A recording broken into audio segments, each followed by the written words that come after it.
Hello everybody, this is Attila Uderski speaking on behalf of Geomargo Ltd.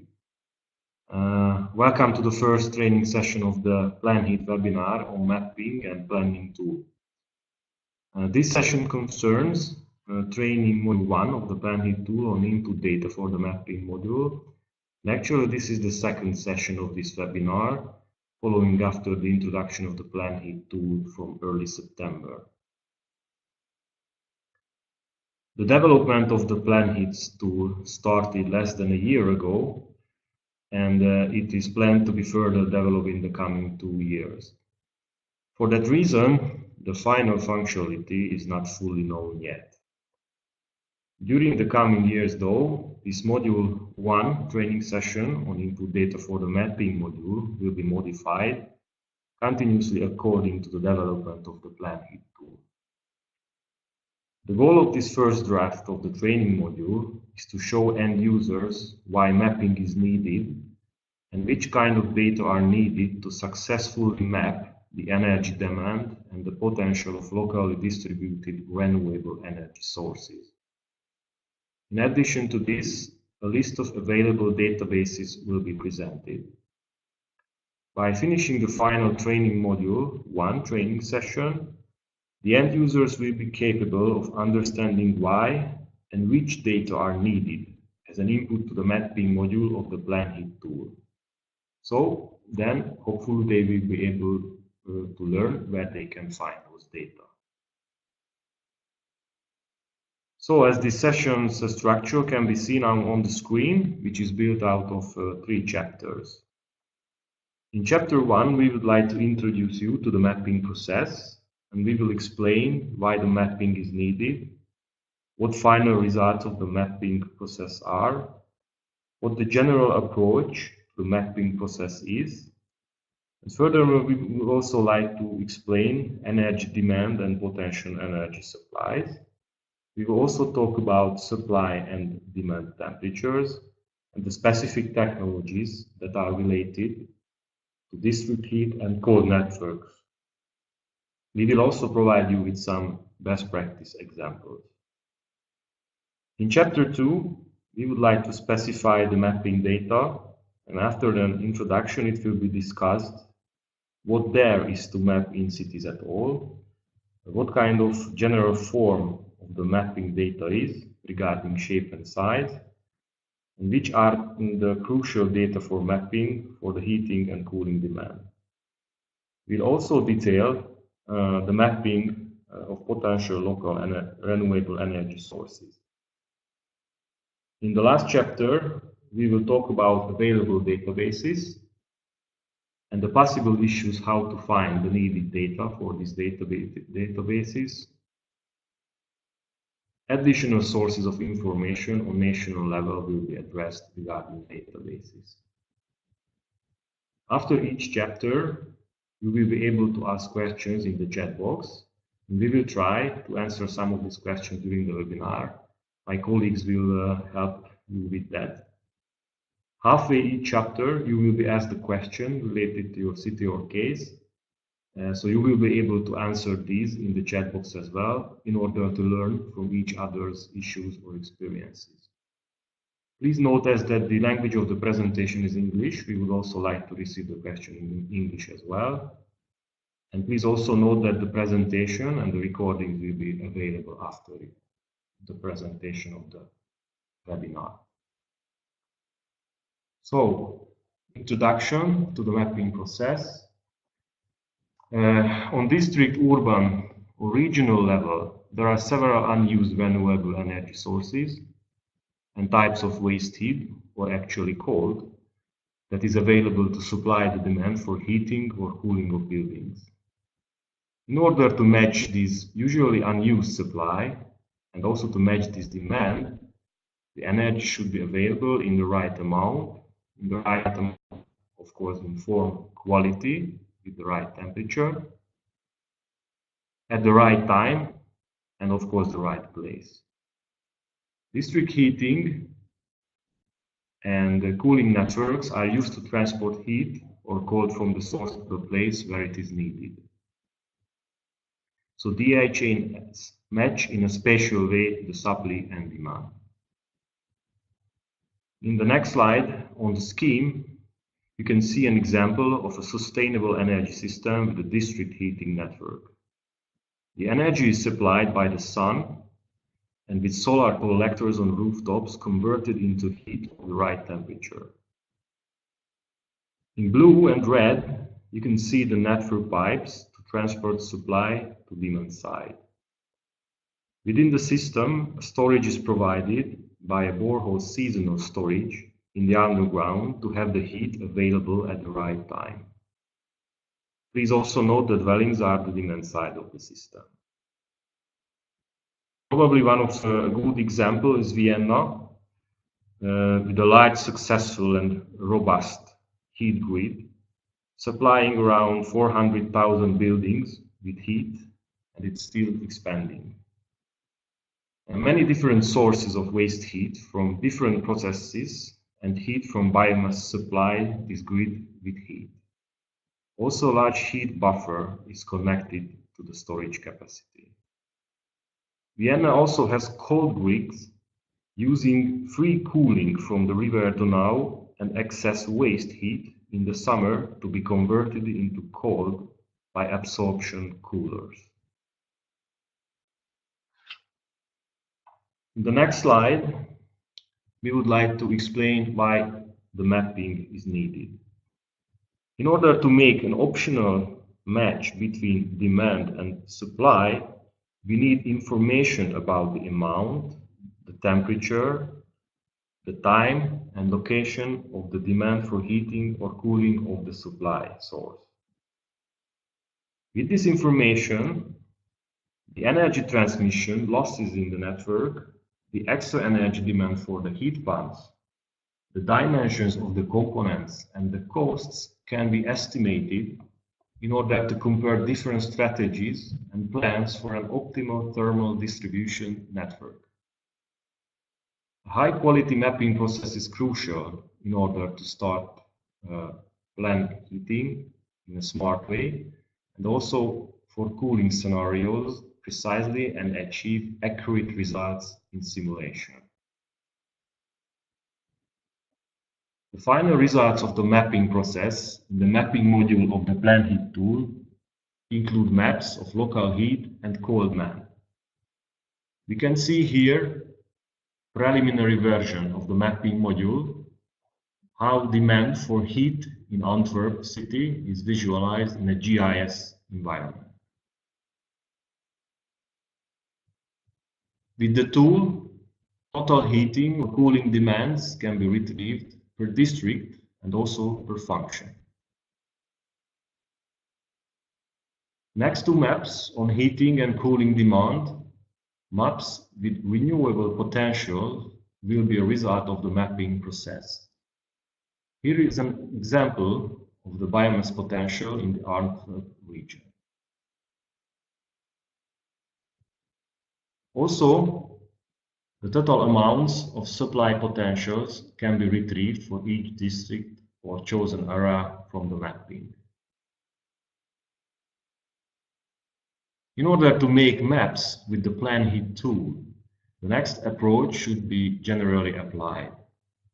First, the purpose of the mapping process has to be defined. An example may be if we have an industrial waste heat available and we want to know where a concentrated heat demand is in our city to utilize this in a DHN. Or we want a sustainable cooling for our office area, what can be the local potential? Next, the needed data needs to be defined in order to create the maps. Further step is to search for available databases and acquire the needed data if it isn't publicly available, and use default values or use modeling approach. It is also valuable to have more than one source of the information about the data in order to make comparison which could indicate possible data errors. Finally, using the gathered data as the input data in order to create the needed maps. So it was already forecasted. Now the audience has the opportunity to ask questions. For example, does your city have plans for sustainable heating or cooling system or unused potentials? What do you get or hope to get from the PLANHEAT tool? If you have any questions, please write in the chat box, and my colleagues, I hope they will be able to answer your questions. In the meantime, going on with the presentation, on the next slide, you can see connections to the district heating or cooling system, again as an example.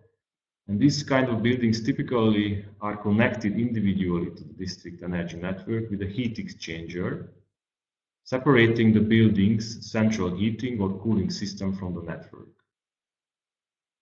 District heating can be provided as well as heat for domestic hot water, and also in some cities, buildings can be connected to a district cooling system as well.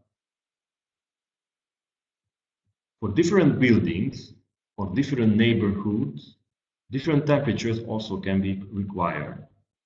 For space heating, different temperatures may be required depending on the heating devices that are installed in the rooms and the thermal losses of the building. We can see here on the slide some different heating devices that demand for different temperatures. Domestic hot water is usually provided at least 60-70 degrees to prevent for Legionella bacteria. Also, cooling systems provide cooling at different temperatures.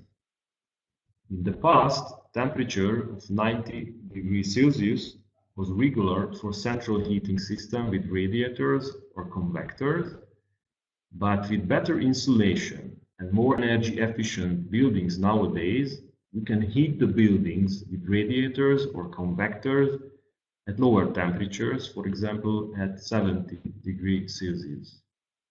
This is also a good temperature for domestic hot water. 50 degrees Celsius is not high enough for domestic hot water, but can often be used for space heating when using enlarged radiators with a larger heat dissipation surface, convectors with fans to increase heat output, or by floor, wall, or ceiling heating. When the building has hardly any ventilation and transmission losses, it is even possible to heat rooms with only 35 degrees Celsius. These temperatures concern the northern and middle part of Europe, of course. For the southern part of Europe, even lower temperatures can be used for space heating. In the southern part, there is more cooling needed, naturally. We can even use 15 degrees Celsius as a source for a heat pump for space heating and domestic hot water and for high temperature cooling of spaces. Even 5 degrees Celsius for space cooling and as a source for a heat pump is available and needed sometimes.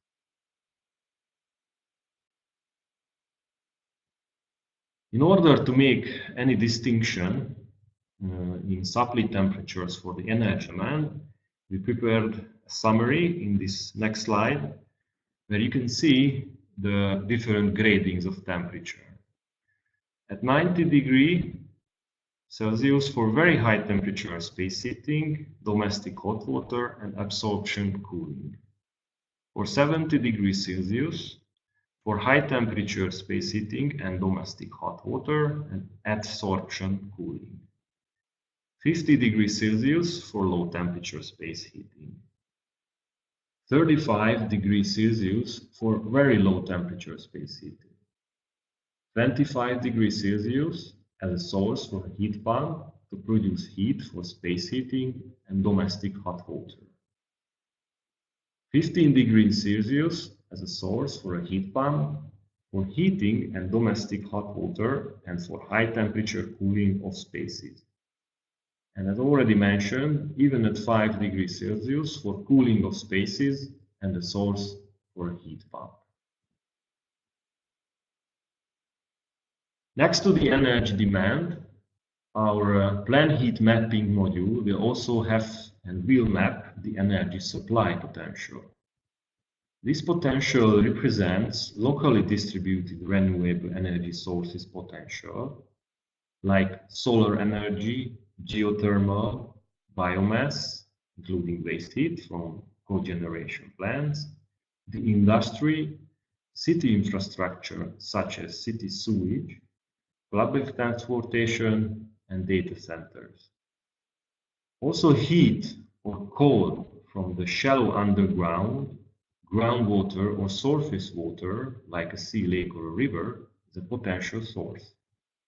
The underground or groundwater can even be used as a storage for heat or cold. The supply temperature of the heating and cooling media in district heating and cooling systems and the time it is available has great impact on the overall efficiency of the system. If the temperature of the source is too low, for example, when we collect the heat from a sewage system, which is typically between 10 and 30 degrees Celsius, or the shallow underground water, which is typically between 10 and 18 degrees Celsius, groundwater typically between 10 again and 18 degrees Celsius, or surface water between 5 and 30 degrees Celsius, then we definitely need a heat pump to bring it at a suitable temperature. Of course, this will cost some extra energy and most of the times electricity as well. But that can be generated in a sustainable way, for example, with wind turbines or photovoltaic panels. It is much easier to store heat or cold than electricity, of course. Some of the cities also capture already heat from wastewater and sewage. A heat exchanger in the pipes ensures that no direct contact and removes the heat before even the sewage is processed. The next slide, you can see an example of a heat pump, which is able to lift the temperature of a source to a certain higher level with the use of some electrical energy, but also gas-powered heat pumps exist on the market. The efficiency of a heat pump usually depends on the temperature lift, delta T, and as the higher the lift, the lower the efficiency is. As because most heat pumps work on electricity, a temperature lift of more than 70 degrees isn't really interesting because it will cost more electricity than heating with a simple electric conductor. Here I would like to talk a few words about COP, the coefficient of performance, which is an indicator for the efficiency of a heat pump. When the coefficient is 4, it means that 1 kilowatt-hour electricity is needed to produce 4 kilowatt-hour of heat. By decreasing the temperature for a heating system, or even increasing the temperature of the source for the heat pump, we can produce more heat with the same amount of electricity.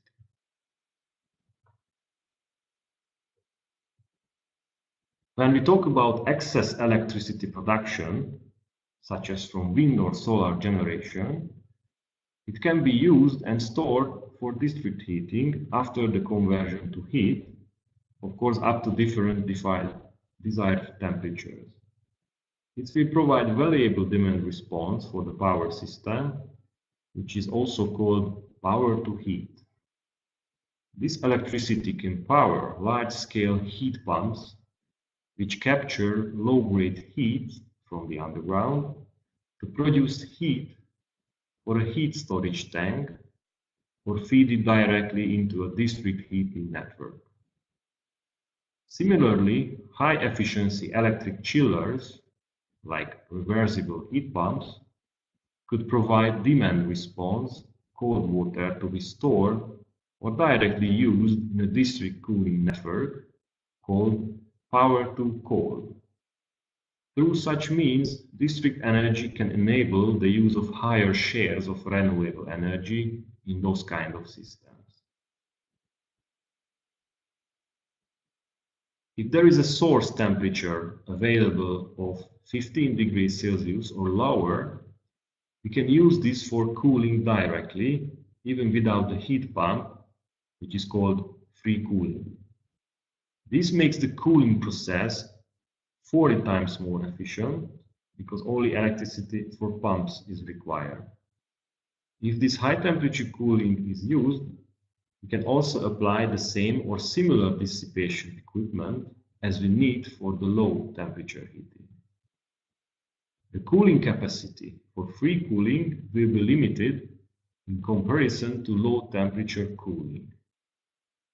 The temperature for low temperature cooling will be around 5 degrees Celsius. Cold taken from a river, lake, sea, the underground water or groundwater can be also used for district cooling. We can use it for high temperature cooling, again called as free cooling, or a source for a heat pump or chiller to produce lower temperatures efficiently. District cooling can, for example, meet the demands of data centers, which normally require huge amounts of electricity to stay cool. Cooling with surface water is often combined with an aquifer, which is called aquifer thermal energy storage, as ATES. The temperature of the surface water in the summer, when most of the cooling capacity is needed, is too high for free cooling. Groundwater from the underground water in the aquifer is pumped up, and after retrieval of heat or cold, it is re-infiltrated. The aquifer or underground is regenerated in winter time with the colder surface water. In summer, the cold water from the aquifer can be used again for cooling. A borehole thermal energy storage, or BTES, works similar but uses tubes in the underground that function as heat exchangers between the underground and the liquid in the tubes. BTES are closed systems, as the liquid in the ground tubes does not come into contact with the soil or groundwater. Moreover, it is even possible to cool with heat by ebb or adsorption cooling techniques. Absorption cooling needs a source of temperature of 19 degrees Celsius, while adsorption cooling can even work with a source of 70 degrees Celsius. This way, it is possible to convert, for example, waste heat from industrial processes into cold. This technology differs from that of the more prevalent electric chillers in that the cooling effect is driven by heat energy rather than mechanical energy. Sorption chillers are also employable as heat pumps for heating buildings. Often the temperature of waste heat is at the right level, so there is no extra conversion needed. Residual heat from industrial processes, for example, can be transferred directly into the district heating system. It is also possible to incinerate non-recyclable municipal solid waste instead of sending it to landfills. Pruning and other woody materials like biomass can be incinerated. The waste heats water into steam, and this heat is transferred into the district heating system. Some larger waste incinerators also have a steam turbine to produce electricity and heat. This is called cogeneration or combined heat and power, CHP, which also can be used with other energy sources. Electricity plants are large CHPs, often powered by fossil fuels, and produce a large amount of heat that can be used in a district heating system. Instead of fossil fuels, a CHP also can use biomass or biogas. For example, from manure or residue from a sewage treatment plant as a fuel. Solar thermal energy can be connected to the district heating system at a large scale, such as large ground-mounted installation or at the building level too, often combined with a seasonal heat storage. For building-mounted solar thermal, systems can be designed that allow building owners to provide heat to the district heating networks in times of surplus, especially by removing the need to store excess heat in the building. So now we arrive to chapter 2 of the webinar, which is going to be about how to map data specification. With PLANHEAT, a user or a city or a municipality is able to map heat and cold demand through two different approaches. There is a top-down and a bottom-up approach. It depends on the availability of data of energy consumption which approach is to be applied. The top-down approach is quite simple and can only be applied if data on energy consumption is available. It provides maps on a city scale with annual data. The bottom-up approach is more elaborate and requires other types of data. It provides maps on a district scale. This approach also makes it possible to estimate heat and cold curves per hour over a year, and this way to estimate future demand. This information can be used in the simulation module of PLANHEAT. The next slide is about how to map in cities. There are different types of data required to be able to map heating and cooling demands at a city scale with the top-down approach, as it was mentioned before. For example, aggregated energy consumptions for heating and cooling, like the usage of gas. Residential and commercial sectors are relevant for PLANHEAT purposes for the whole of the city usually. Or geospatial indicators in order to distribute the aggregated consumption over space, like land use maps, population density maps, and building characteristics. Different types of data are required to be able to map heating and cooling demand at district scale with a bottom-up approach. These are satellite-derived data, heating degree hours, cooling degree hours, or information of the evaluated district.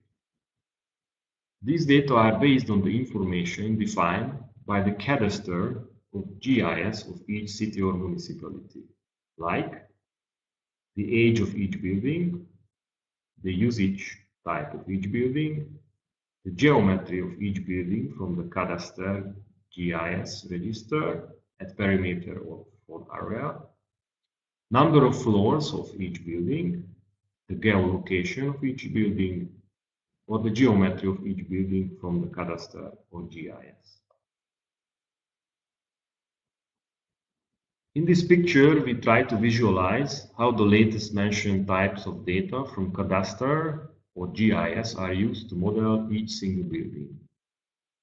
Together with the heating and cooling degree hours, the demand curves can be simulated later in PLANHEAT.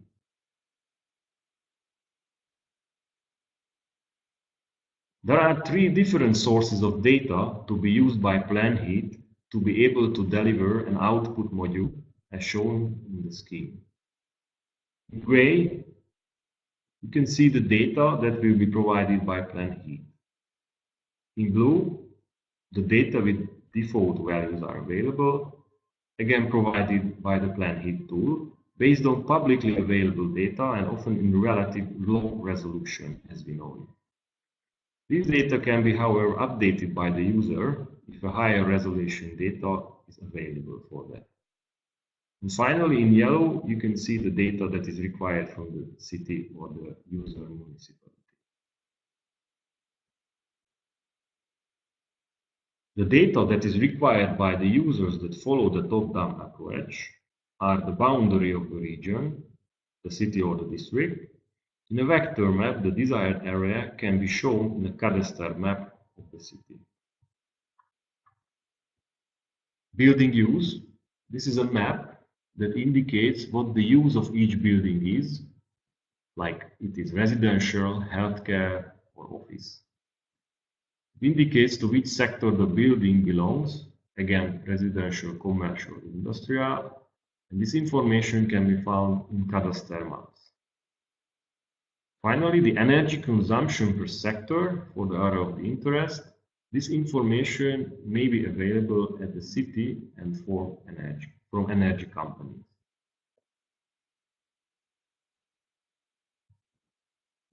With the use of the publicly available sets or types of data in the next, PLANHEAT is able to provide these maps of current energy demand.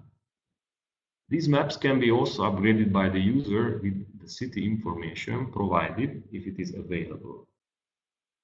It can be a topographical map showing buildings and street patterns, and this originates from OpenStreetMap.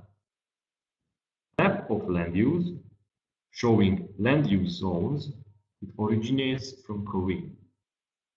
A map of population density showing land population density, it also originates from CORIN.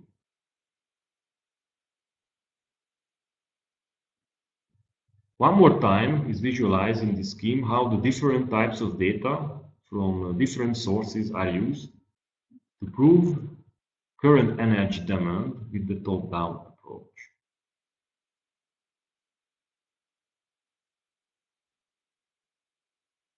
The city of Amsterdam already has, as an example, high-resolution aggregated information available on gas and electricity use per building block.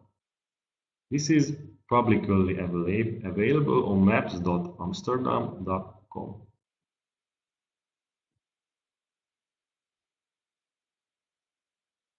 So again, as we are progressing with chapter 2, I would like to state again a question. In what way and how detailed does your city have this kind of information on energy use available? If you can answer this question, then please go on with the indicated form and type it into the chat box. So continuing with the webinar, I would like to also say a few words about which data is crucial for mapping heating and coolant demand bottom up. So the required data by users following the bottom-up approach are the boundary of the region, city or district. Actually, in a vector map, the desired area can be shown in a cadastre map of the city. Another required data from users is the building gross floor area, which is of course per building, and this information must be provided by the cadastre.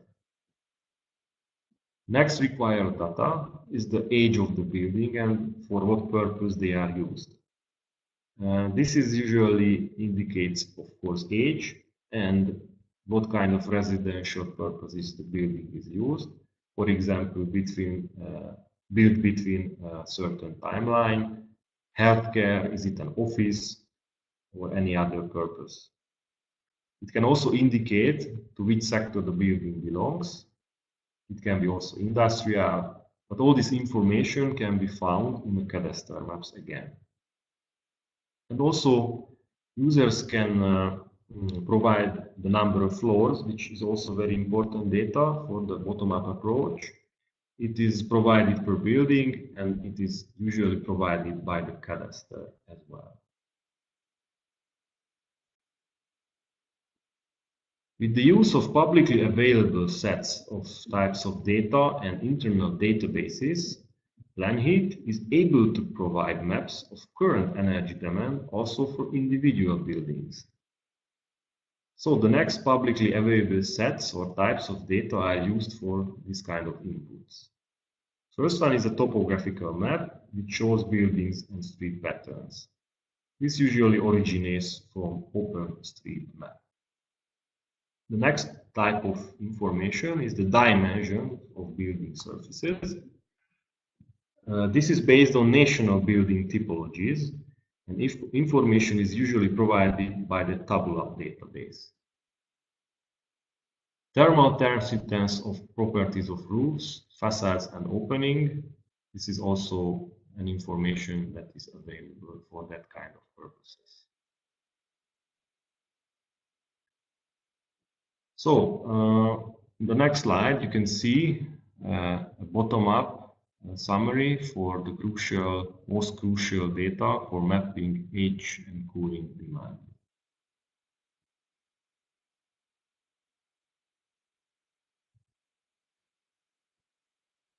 Okay, let me talk about a few words about available databases, because actually there are quite a few, and we can use a good use for PLANHEAT purposes. So first of all, I would like to mention OpenStreetMap, which is a topography, the Korean, which is quite famous for land use and land coverage in urban, agricultural, and forest areas, the GeoDH Europe, it's for getting information on geothermal potential. The previously mentioned Tabula, which is for building typologies by different countries. And of course, Eurostat for getting statistics for European cities. More publicly available databases that may be used for the tool are presented in the course guide of the training module 1. All public databases used by PLANHEAT will be adapted for the PLANHEAT toolkit. No conversion of any kind is required to be done by users of the tool. So as an examples of the Korean database, you can see here, and this you can also see how land use and land coverage is divided in Europe. Going further to the GeoDH Euro database, it actually gives up to a certain detailed information on existing geothermal aquifers. But it also on which cities already apply district heat networks on geothermal energy or on other sources. The web tool Tabula provides for many European countries average energy use for heating for different residential building typologies from different year classes. In the example, as is projected here, Italian top typologies are shown for 8-year classes. 4 different dwelling typologies are rated with energy use. There are certainly many more available databases that exist and that may be used for the tool. In this slide, we can see more databases with spatial information.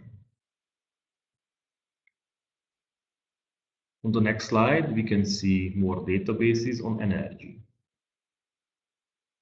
More information on available databases is available in the guidebook on the e-learning platform of PLANHEAT. This guidebook is being updated continuously.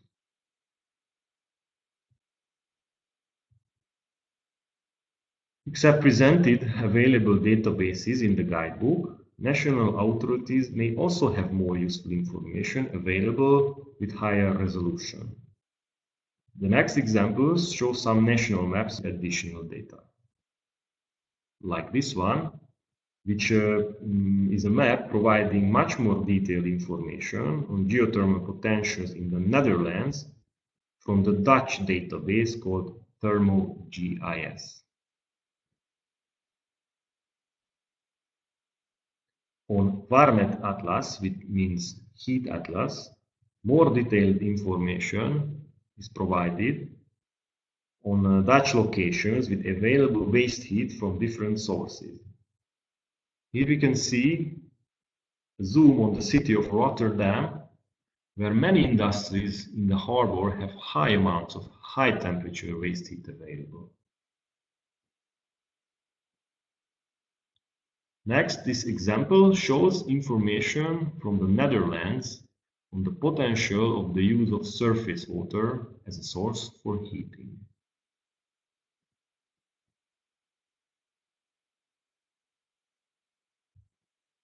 Okay, coming back to the last slide, as it was already mentioned in the beginning, more information will be defined in a later stage in the process of developing the PLANHEAT tool.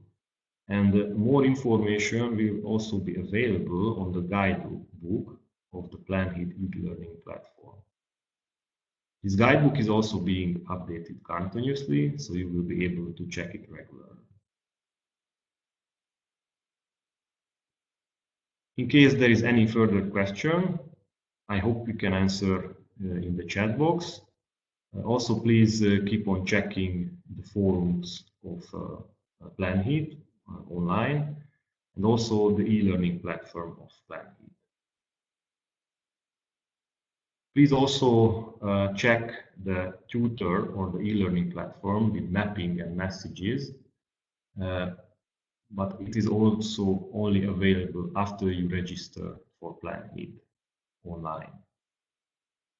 Please also note that the link to this presentation and the recordings will be provided later, and we would like to see you at the next webinar soon.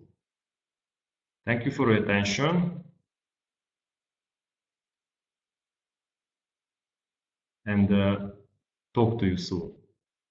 Goodbye.